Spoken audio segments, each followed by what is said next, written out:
Hey everyone, it is interesting times out there, and that means we are going to talk to our experts more and more and more. We normally talk to Greg Dickerson on Monday. He's already been with us. He says, you know what, so much stuff is going on. Let's talk again Wednesday. So let's welcome Greg to the show. How you doing, Greg? Hey, good to be back, Michael. How are you doing? Oh man, I'm doing really, really well. Can I you hear know me? we Can have you a, hear me? yep, I can hear you. Yep. All right. Had a little delay there. Okay, cool. So yeah, Zoom is being hammered, I'm sure. So I think we may have a little bit of a delay. But what we're going to do is They don't overlay. we're going to talk about two things today. First is some questions that we're getting from our audience and the like, and then the second thing is going to be where we see opportunity. Are you still with me? I am with you. Excellent. I mean, putting my phone on airplane mode just to reduce the latency. Okay. Okay. Yeah, I was wondering what you're looking at, but yeah, I'm good. I'm here. Awesome. So the first thing you and I have got a bunch of is, should I continue marketing, right? Um, Yep. I know people personally that are spending $10,000 a month on marketing direct to sellers. I know people spending $1,000, $500. What is your thoughts on marketing, and if people should keep marketing and running their business? What are your Yeah. thoughts there? Well, first and foremost, everybody, everything's going to be fine. It's all going to work out. We're going to get through this. This is temporary, so there are going to be, things, and we'll talk about the opportunities and what the repercussions are, but everything's cool. Be calm, go outside, take a walk, get some exercise, and just, relieve that stress, that anxiety. Don't dwell on it. So everything is going to be fine. Michael and I have been through this in 2009. It was way worse. Oh The yeah. world was coming to an end financially. This is not that. This is temporary. So just relax and just be smart, and we'll get through it. So on that note, I've got some people spending 50 to 100,000 a month marketing that I work with. So, people doing 300-400 transactions a year on the residential side. And then I've got some multifamily people that are, working towards the $1 billion asset under management program. So both of those, I've said, stay the course, stay on it. On the residential side, people that were already motivated,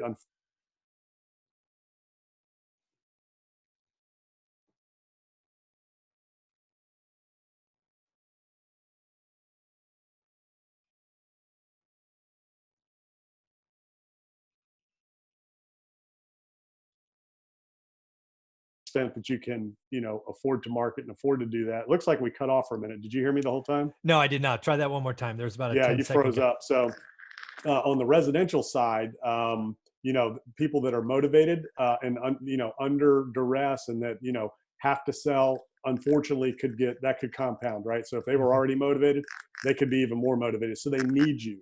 So I'm not saying take advantage of people. I'm not saying take advantage of the situation. What I'm saying is be a merchant of necessity. There are going to be people out there that are going to need to sell. So stay, with your marketing, stay in front of them, stay on them. And then when they reach out, be creative. Maybe the solution is, hey, I'll buy your house now. You can stay in it for a couple of months until we get through this. Mm-hmm. Or maybe it's I'll buy it and then maybe I'll sell it back to you when we get through this, or I'll rent it back to you. So we'll talk about that on the opportunistic side.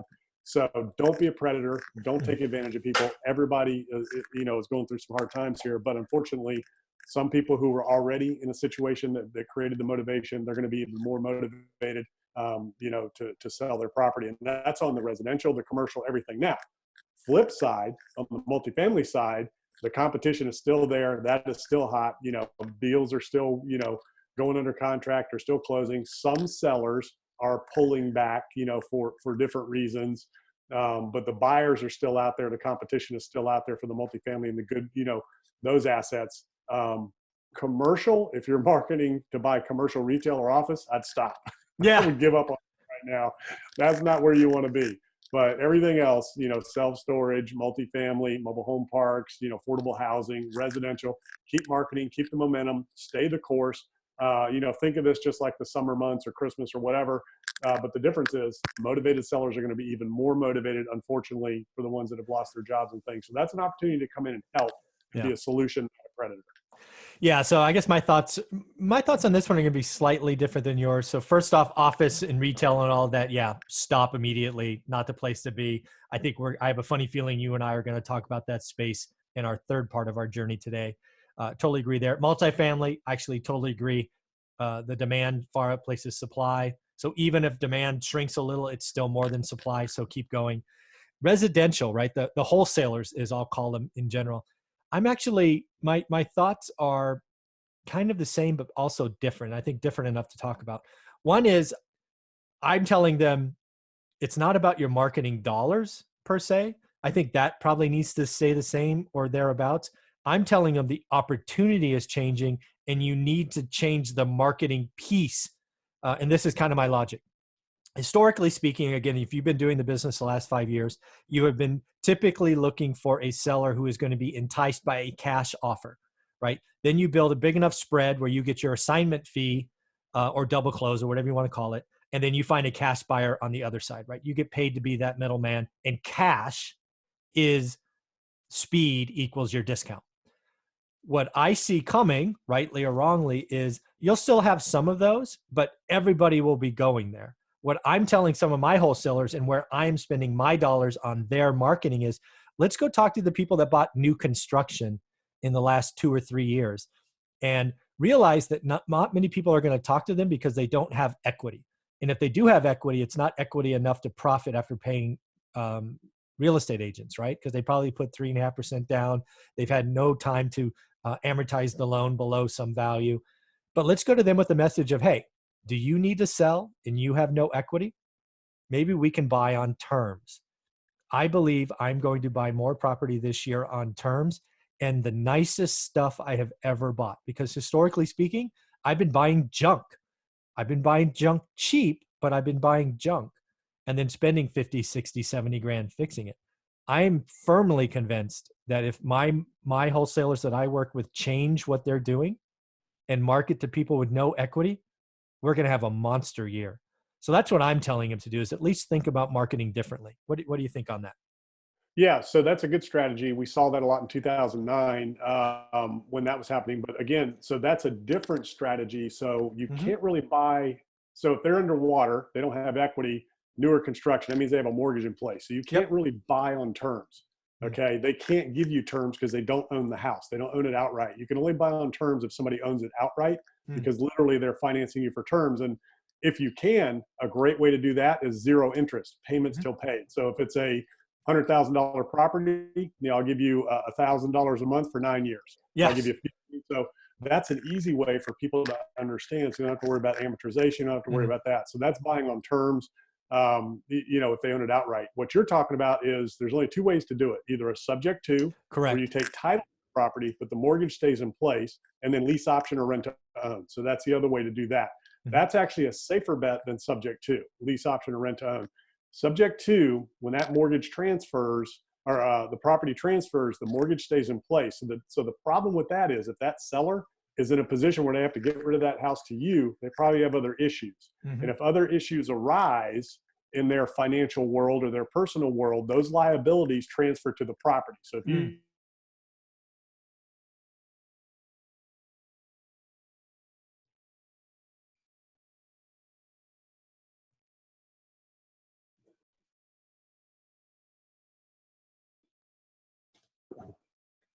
Oh, you're back. So let's do that one more time, because I think we lost an important part. Subject to, they have other stuff going on, liabilities transfer to the property. So let's talk about that and do that example one more time, please.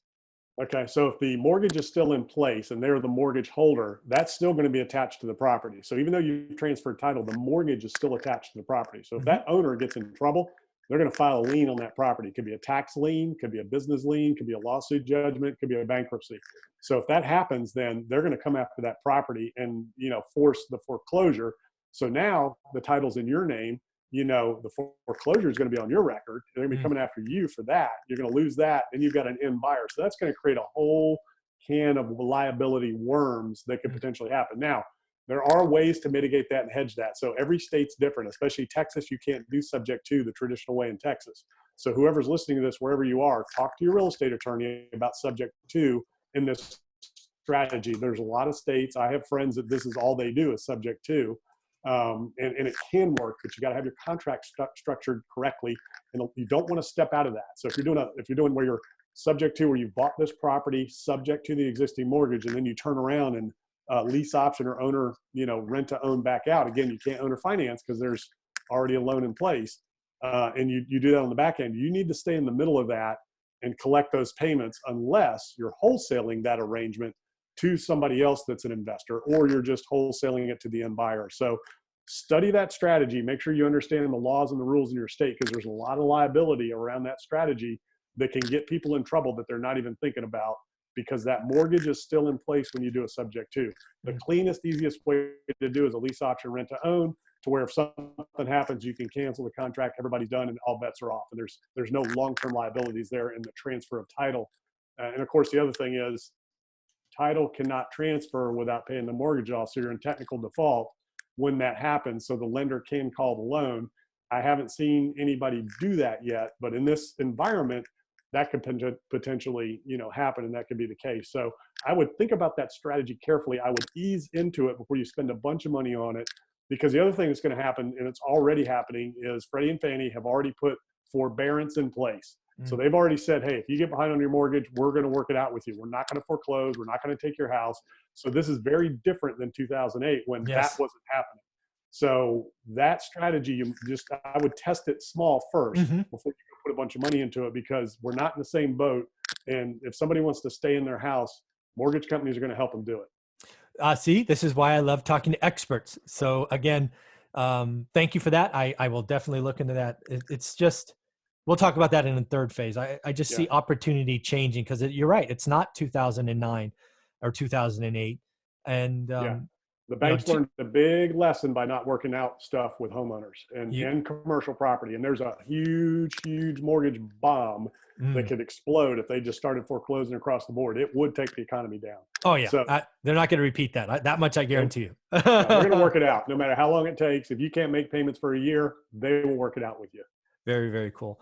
All right. Yeah. So we got the marketing question. The next one was about small businesses. What happens, first off, it came, hey, what happens if tenants, meaning residential, multifamily, don't pay? But I think that's going to be worked out with little checks that are being sent out to people and all of that. So I think that will be somewhat mitigated, I believe. But the bigger problem, small business, strip malls, small, I am very afraid for what I see happening there. And you're far closer to this than me. So what are you hearing? What are you seeing? It's got to almost feel like Armageddon, I would think, but I don't know. So I've already so I do coaching and mentoring, and I've got multifamily clients that I coach and helping them grow and scale their business. Same thing on the commercial side, as well as teaching people how to do real estate development. So I've already had a couple of my multifamily people reach out and say, hey, I've got my property manager saying they've already got tenants that are saying they can't pay rent already. And then today I had a call, somebody that owns, flex industrial space, small office warehouse space, and they've got caterers, they've got gyms, they've got, landscaping people, just different businesses that are being affected that are already saying, I can't pay rent in April. And then there's the retail restaurants, retail stores, they're all closed. And the ones that aren't, so you're ahead of us. You're on the West Coast, I'm on the East Coast. We haven't gone into complete lockdown yet. Yep. All our restaurants mostly are still open. Some retail is still open. So that hasn't fully closed, and we haven't been ordered to, shelter in place yet. So, we're still kind of somewhat stumbling along, but as well as I do, whatever business there is right now is not enough to pay the overhead and keep the lights on. So those people are already reaching out to the landlord saying, I'm not going to be able to pay rent in April. They're already doing it, which is great, because I'm advising everybody, hey, communicate with each other. Tenants, communicate with your landlords. Landlords, communicate with your lenders. So that's the other thing. So what I'm telling everybody to do, property owners, do not be predatory. Okay, do not evict your people. Do not tell them to get out. Some of them aren't going to be able to reopen. Some of them might, but I heard something yesterday, somebody on CNBC saying probably 70% of the restaurants that are closing will never reopen. They were already struggling before. There's so many restaurants. People were struggling before this ever happened, and just day to day. So there's going to be, let's just say 50% of the businesses don't reopen. So what does that do to you as a commercial property owner? Again, same thing I just said. The lenders already know this, okay? They already know this is coming. They're putting forbearance in place. What forbearance means is they're not going to foreclose. They're going to give you forgiveness on they're not going to forgive the debt, but they're going to give forgiveness of the situation. And they may just take that 1 year and put it on the back of the loan and maybe readjust your mortgage so everything works. And then you can readjust your pro forma to your current occupancies and then work yourself from there. So that's all across the board. That's residential. That's going to be in the commercial sector, and that's also going to be in the multifamily sector. So what I tell people, don't use your reserves. Don't dig into your savings. Don't dig into your reserves to keep that property afloat. Talk to your lenders. The money's there. The government is giving them the money to do it for you. So don't use your savings. Don't use your reserves. Talk to your lenders. Very great. Very great advice. I've heard nobody say that yet. Yes. Talk to your lenders. Don't use your reserves. That's a great piece of advice. Is it fair to say that you see, again, we have no crystal ball, but do you think the pain, if you had to categorize multifamily, right, apartments versus strip malls, right, flex space industrial, is it fair to say that flex space industrial will probably feel the more pain than multifamily, just given what you see, because people got to have a place to live? I mean, yeah, okay. Yeah, multifamily is going to be fine. That's going to survive. You'll be able to work that out with people because they will get back to work, and the good news is if a bunch of businesses close, everybody needs employees. So there will be work. So people will go back to work, but businesses are going to close. Yeah. So yeah, multifamily and housing is going to be fine. On the commercial, office, and retail sector, they're going to take the biggest hit. And storage will probably be okay, but commercial and retail, industrial flex spaces, office, they're going to take the biggest hit. And again, back on that note of reserves, the banks, when you work it out, are going to ask you to put equity in. Don't do it. Tell them you don't have it. Tell them you burn through it. You got to rework the loan. So do not give the bank money. The government's doing it for you. Very good advice. All right, so now let's talk about what what comes with messy markets. It comes with economy changes is opportunity. So in your crystal ball, when you look at, let's say, August, September, where do you think the opportunity is going to be? And where do you think it's just going to be too hot and it's too early to bother? Because I think that just like the stock market, I think the stock market, the use of indexes and all of that's going to go out the window, ETFs. It'll be a stock picker's game. I think the same thing will happen in real estate. I think some stuff will be primed for a very fast bounce back. And then I think some things are going to take a while to limp back. So when you look at that, what are you thinking? What are you getting ready for later this year? So we're going to assume that everything's done. We're through all this. Everybody's back to work and all of that. So nobody's locked down. So we're through no lockdown. August. Yeah. So, on that side, there will be opportunities to come in and get involved in deals where businesses that need capital, they need a capital partner because this thing has crippled them from a cash flow standpoint. So you'll be able to buy into some companies and get some equity there. Also on real estate, on the real estate side, there's going to be some real estate, commercial and multifamily real estate, same thing. They're going to be short on reserves and cash flow, even though they've worked deals out. If they're losing occupancy, they're still going to be limping along. Their banks aren't going to do it forever. They're going to do it for maybe a year, but they're not going to do it beyond that. So there will be some opportunities to buy into some deals that are competitive, good assets. And then some people are just going to sell. They're just going to be done. They're just going to want to sell. So there will be opportunities to come in and pick up some of these commercial, the retail, the office, things like that, the industrial flex spaces. Because, as things grow and come back, those things will build up. So you just got to underwrite them at half vacant. Make sure the numbers work at whatever that vacancy is and, whatever the occupancy is that's paying, and then, hedge on the downside. So there's going to be opportunities to pick those up. Just like housing, I think, again, the motivated sellers are going to get more motivated. So as we get to the backside of this, and people have depleted their savings, on the individual, standpoint, the general public, as they deplete their savings going through some of this stuff, they're going to need to sell. So there's going to be some opportunities to help people there and be there for them when they're ready to sell and they need to sell. And, the thing that I just don't know is how quickly is everything going to come back. I mean, everybody seems to think it's going to be an instant snapback because we were there. And this is just, it's just like you close the door for 2 weeks and then everybody goes back to work. So, I mean, it could snap back really quick in terms of everybody going back to work. But again, a lot of businesses won't reopen, but those people will just go to other places. So that's where I see, some of the opportunities in the real estate sector and in the business sector. Yeah, I think for me, again, far more of a residential guy than commercial or even big multifamily. On the residential side, the area that is going to be too hot to touch all year for me is anything that is luxury, right? If you cater to the top 10% of buyers, I think there was already too much inventory there going into this slowdown snapback. I think those employees or business owners are going to be extra conservative because, again, they're going to probably be disproportionately hurt as things shut down and come back. That's a part of the market that I wouldn't touch with a 10-foot pole for sure. Yeah, that was already struggling before this happened, like you said. And then, this is the one thing we saw through the last downturn. It fundamentally changed people's mindsets about that. So some people may downsize through this, thinking, man, this could happen again or something like this. So I don't want to be in that position. I want to reduce my overhead and, scale down my lifestyle, before we get back to a point where we were now. Because people did. And the first thing that took a hit was the high end on the real estate, the high end on restaurants and retail. All that took a hit 2009. That's all going to take a hit once we get back here because people are going to hold their cash a little closer to the vest. Yeah. They're not going to be spending, money in excess. The other thing that's interesting too is the ultra wealthy, the high net worth and ultra wealthy. A lot of people that I work with, it used to be, pre-2009, you exit a company and you go buy this, luxury mansion somewhere. You go buy this farm or the estate somewhere. That's changed.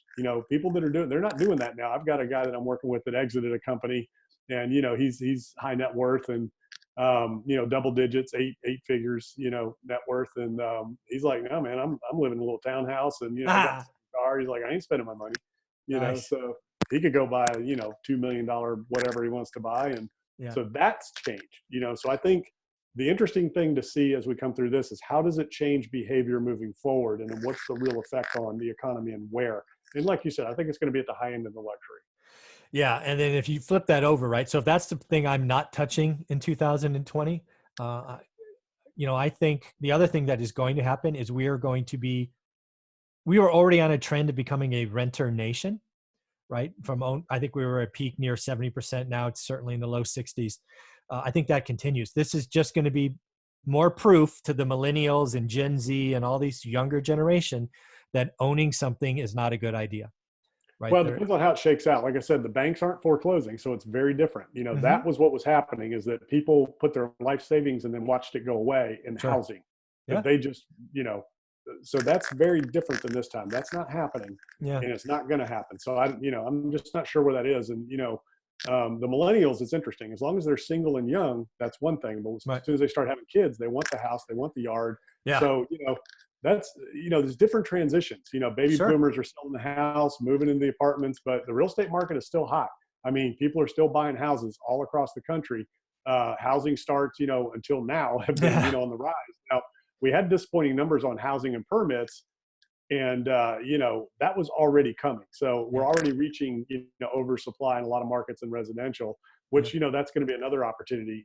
There will be opportunities to step in and take over developments that were started and weren't able to finish because of this and because of what was already coming. So that's going to be interesting. The hotel industry, they're taking beatings. So there might be some hotels, coming up for sale here soon if somebody's in that market. But one of the biggest things is raising capital. There's a lot of people reaching out, looking for deals, looking for opportunities. I'm getting calls every day. Hey, let me know if you see anything. I've got powder ready to go, dry powder. And another multifamily guy that was raising capital for a deal the other day. He's like, man, I usually have 40 or 50 people on my my webinars. I had 150 looking for somewhere to go with their cash. Wow. So people are looking to get out of the market, and a lot of them got out during this time while they were still up. And they're looking to deploy that elsewhere where they can get yield. So it's going to bring your capital cost down if you're raising private money. Yeah.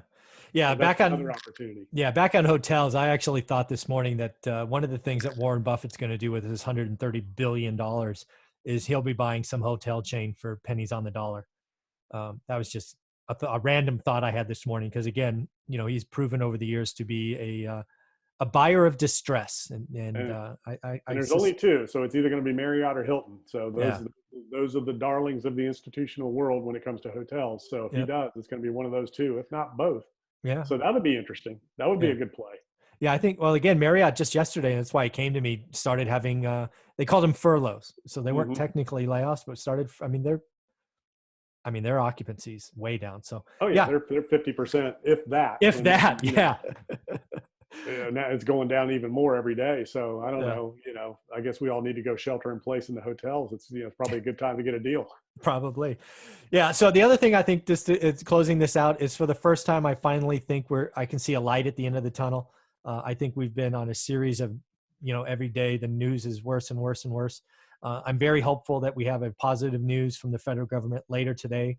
I'm hoping 4 p.m. my time, 7 p.m. your time, that says, hey, the American public can look to get a check in the mail or wire or whatever it happens in the next 2 weeks. That will just cause everybody to relax. Yeah. Yeah, that'll help. There's some people out there that are real trouble, real distress. They just, they're paycheck to paycheck, tip, shift to shift for tips, gone. And, you just, So hopefully that'll help, but they can't do it forever. So no, they can't do it forever. No. But yeah. That's very cool. Well, thank you very much for this. Any closing thoughts, Greg, as we kind of wrap this up? Again, you're getting phone calls every day, I'm sure. Mm-hmm. Oh yeah. Yeah. And, so the general sentiment of everybody that's calling me, they're looking for a calm voice. Yes. So, again, this is just another, thing that's very unprecedented. We've never seen it. So, just be calm, just occupy yourself, busy yourself, get lots of exercise. That helps reduce anxiety. It helps reduce stress. And, just look at the bright side. You're going to get, no matter what happens, you're going to get through it. There's help for you in your local government, the state government, the federal government, the banks, the lenders, everybody's putting contingency plans in place to help everybody. So if you can't pay your rent, just keep your money in the bank, hold it tight. If you're under stress, don't pay the rent. You can work it out with your landlord. Owners, you can work it out with your banks. So everybody's going to help everybody.